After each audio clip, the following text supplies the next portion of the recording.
Hello kahalamanatics! Ayan, for today's video, itatry natin i-propagate ang aking Tycons. Ayan, nakita ko kasi may ugat na siya dyan. So, sa part na yan, dyan ko ikakat. For this propagation, take a risk po tayo dito kasi hindi natin sure kung magsusurvive or mabubuhay ang ating halaman. Ayan, dyan na part ko siya ikakat. After I cut, nilagyan ko siya ng cinnamon.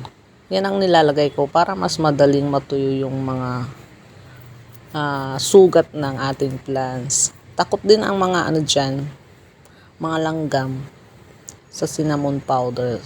So, ayan na yan guys, yung naputol natin, yung mother and then yung aking na putol na Tycons. So, I will update you guys. Thank you for watching. Happy planting!